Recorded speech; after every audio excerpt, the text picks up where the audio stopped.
Praise the lord. ఈరోజు దేవుని వాగ్దానం యెషయా గ్రంథము 51వ అధ్యాయము 3వ వచనము. ఆనంద సంతోషములను కృతజ్ఞతాస్తుతియు సంగీత గానమును దానిలో వినబడును.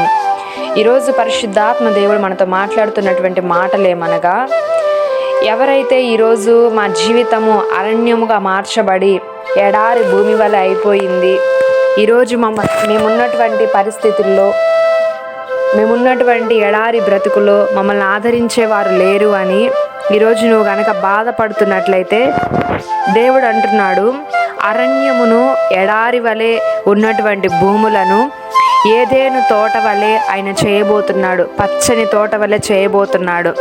అంతేకాకుండా ఆ తోటలో ఆనంద సంతోషములు, కృతజ్ఞతాస్తుతి, సంగీత నాదములు దానిలో వినబడతాయని దేవుడు అంటున్నాడు.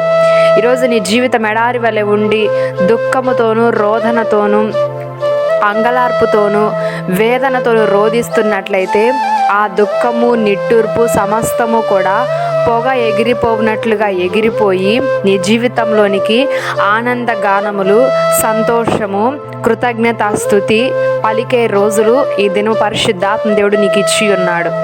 కాబట్టి వాగ్దానం చేత పట్టుకొని ప్రార్థిద్దాము. ఈరోజు నా దుఃఖము, వేదన, అంగలార్చే ధ్వని నా జీవితంలో కానీ నా కుటుంబంలో కూడా కానీ వినబడకూడదు ప్రభువా. కృతజ్ఞతాస్తుతులు నా కుటుంబంలో వినబడాలి. ఆనంద గానాలు, కృతజ్ఞత స్తుతులు, అర్పణలు నా యొక్క జీవితంలో నుండి, నా ఇంటిలో నుండి రావాలి. సంతోషంగా ఎల్లప్పుడూ నిన్ను స్తుతించుచు ఉండాలని విశ్వాసంతో ప్రార్థించినట్లయితే తప్పకుండా ఆ అంగలార్పు, ఆ రోదన, ఆ వేదన, కన్నీరు సమస్తము కూడా తొలగింపబడుతుంది. కృతజ్ఞతాస్తుతి, సంతోషము, ఆనందము నిశ్చయముగా మన జీవితంలో యేసు నామములో పొందుకొందుముగాక. ఆమేన్.